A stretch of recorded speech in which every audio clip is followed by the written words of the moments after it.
संस्कृते संस्कृतिर्ज्ञेया संस्कृते सकला कलाः संस्कृते सकलं ज्ञानं संस्कृते किं न विद्यते।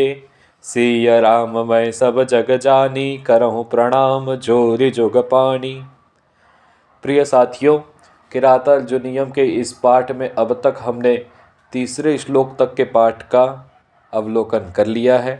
आइए अब भारवी जी द्वारा रचित किरातार्जुनीयम के चौथे श्लोक पर हम ध्यान दें।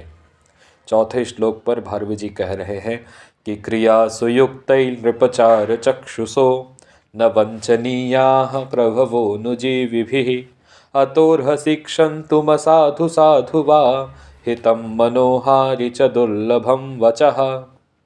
दूसरे पंक्ति में हम ध्यान देते हैं तो दूसरे पंक्ति में लिखा हुआ है कि न वंचनीयाः प्रभवो नुजीविभिः। यहाँ पर आप जब अंतिम के दो पद पे ध्यान देंगे तो लिखा है प्रभवः अनुजीविभिः, अर्थात अनुजीविभिः अर्थात सेवक के द्वारा। तृतीया बहुवचन है ना, तो सेवक के, अनुजीविभिः मतलब सेवक, अनुजीविभिः अर्थात सेवक के द्वारा प्रभवः अर्थात राजा, न वंचनीयाः अर्थात सेवक के द्वारा राजा को धोखा नहीं देना चाहिए। न वंचनीय अर्थात धोखा देने योग्य नहीं है, ठगे नहीं जाने चाहिए। और पहले लाइन में इसी अनुजीविभिः का एक विशेषण दिया है, क्रियासु युक्तैः नृप। नृप, ये नृप जो है ये एक संबोधन है, और अनुजीविभिः इसका विशेषण है क्रियासु युक्तैः, क्रिया में युक्त किए गए अनुजीविभिः, क्रिया अर्थात क्रिया में युक्त किए गए सेवक के द्वारा, इतना अर्थ निकला। और अगला जो ये चार चक्षुषः, यह जो है ये प्रभवः का विशेषण है। तो राजा कैसे होते हैं? चार चक्षुषः अर्थात जो सेवक है अर्थात जो मंत्री हैं वही इनके गुप्तचर होते हैं। तो ऐसे राजा को सेवक के द्वारा, और वो सेवक भी कैसे? तो क्रियासु युक्तैर अनुजीविभिः चार चक्षुषः प्रभवः न वंचनीया। जो क्रिया में लगाए गए जो सेवक है उनके द्वारा, जो सेवक ही जिसके चार चक्षुष अर्थात गुप्तचर है, ऐसे राजा को ठगा नहीं जाना चाहिए, ऐसे राजा को धोखा नहीं देना चाहिए। यह कौन कह रहा है? तो यह वनेचर कह रहा है युधिष्ठिर से।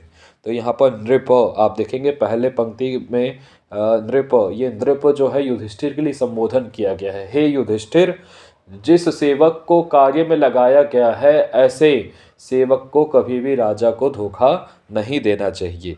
इसीलिए तीसरी लाइन में बोल रहे हैं, अतः इसलिए असाधु साधु वा, मेरी बात अच्छी हो या बुरी हो, सत्य हो या मिथ्या हो, जैसी भी हो, क्षन्तुम अर्हसि, मुझे क्षमा करें। अतः इसलिए जो मैं, क्योंकि एक अनुजीविभिः सेवक के द्वारा राजा को धोखा नहीं देना चाहिए, इसलिए जो मेरी वाणी है अच्छी हो, साधु हो अथवा असाधु हो, उसे आप क्षमा कीजिए। क्योंकि हितकारी वचन जो मन को प्रिय लगे, हितम मनोहारी च दुर्लभम वचः, मतलब हितम मनोहारी, जो मन को अच्छे लगे ऐसे वचन और ऐसे वचन जो हितकारी वचन है वो दुर्लभ ही है। कहने का अभिप्राय यह है कि हितकारी वचन मन को प्रिय लगने वाला भी हो, मन को प्रिय लगे, ऐसा बहुत दुर्लभ ही होता है। क्योंकि हितकारी वचन हमेशा कड़वी लगती है। कोई हमारे हित के बारे में बोलता है तो हमें ऐसा लगता है कि ये क्या बोल रहा है, ठीक है।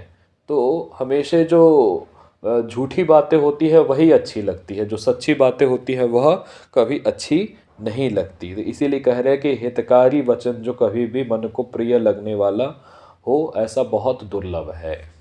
धन्यवाद।